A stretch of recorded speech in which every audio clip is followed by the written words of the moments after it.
From Mark, the Gospel of Mark, chapter 5. Mark, the 5th chapter. And I want to begin reading in verse number 22. Mark chapter 5 and verse number 22. And behold, one of the rulers of the synagogue came, Jairus by name. And when he saw him, he fell at his feet, talking about Jesus, and begged him earnestly, saying, My little daughter lies at the point of death. Come and lay your hand on her, that she may be healed, and she will live. So Jesus went with him, and a great multitude followed him and thronged him.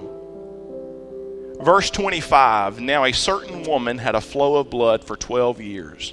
Now here's what I want you to see here is that for the next 10 verses in this passage, this story of Jesus going to the ruler of the synagogue's house, Jairus, him going to his house to ultimately heal his daughter, is now interrupted by a whole different saga and a whole nother story, a whole nother set of circumstances. And there's a woman, many of you probably know the story of the woman with the issue of blood. And over the next 10 verses, we see how she touches the hem of his garment and she's made well, and wonderful things happens there. And I guess this is the only place that I've been able to find in the Gospels or in the stories of Jesus or him healing or working miracles that there was something that was actually interrupted and then resumed once again. So then in verse 35, we pick the story back up with Jairus, the ruler of the synagogue, and Jesus going with him to his house to ultimately heal his daughter. Verse 35 now. While he was still speaking, some came from the ruler of the synagogue's house and said to him, Your daughter is dead. Why trouble the teacher any further? As soon as Jesus heard these words that was spoken, he said to the ruler of the synagogue, Do not be afraid, only believe. And he permitted no one to follow him except Peter, James, and John, the brother of James. Then he came to the house of the ruler of the synagogue and saw a tumult, all those who wept and wailed loudly.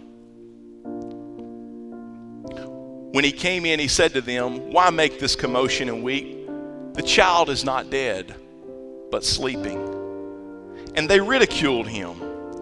But when he had put them all outside, he took the father and the mother and the child and those who were with him, and he entered where the child was lying. Then he took the child by the hand and said to her, Talitha Cumi, which is translated, Little girl, I say to you, arise.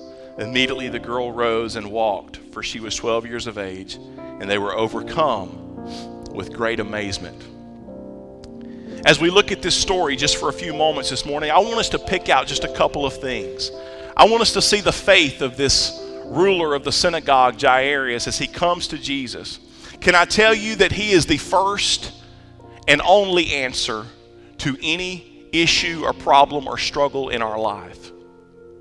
So many times we're so quick to go looking all different types of places and sources to find our help or our healing or our strength or whatever. And as my wife said earlier, I'm so thankful for physicians and doctors in the medical field. I'm so thankful for that. But I want to tell you something. So many times we need to, first of all, before we start looking for the latest prescription or the newest drug, we need to first of all go to the very one who gave us life to begin with and say, God, I seek you first.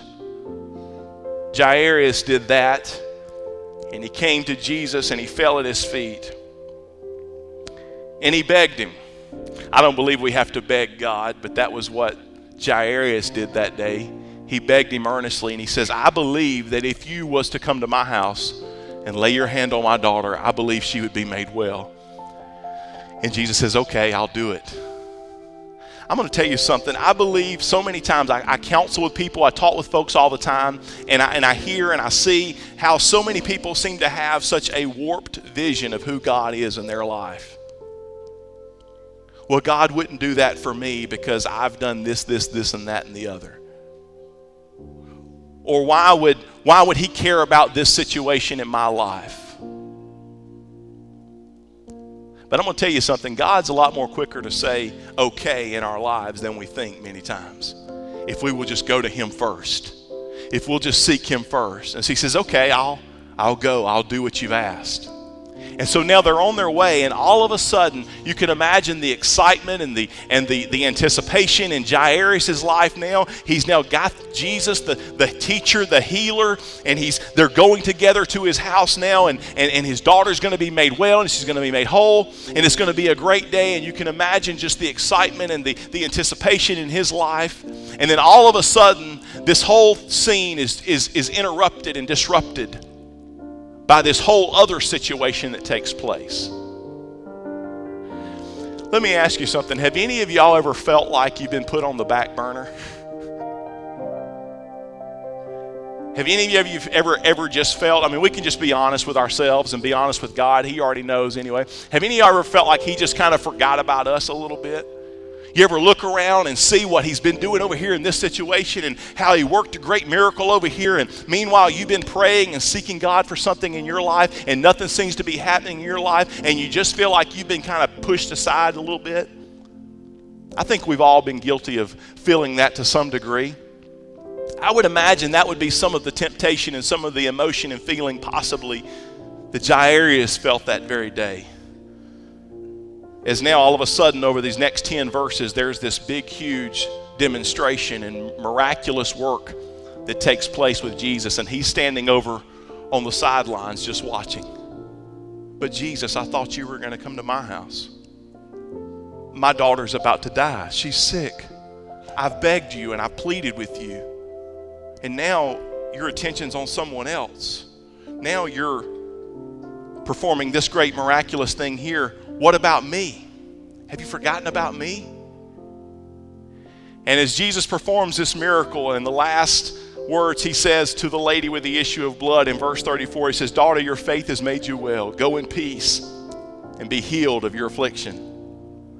And then verse 35 is where we picked back up again. And it says that while Jesus was still speaking, some came from Jairus' house, and he said to him, they say, "Your daughter's dead. Don't bother the teacher any further." Let me challenge us with something this morning.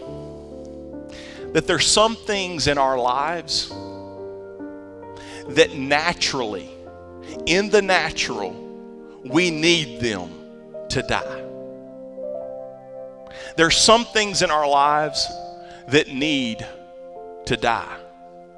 I'm not talking about necessarily bad things. I'm not just talking about sin and all these. I'm talking about there's things that we hold on to. There's things that we put all of our hope and all of our treasure in. There's individuals and relationships that is our only source and our only hope. And so many times we need those things to ultimately die in our lives.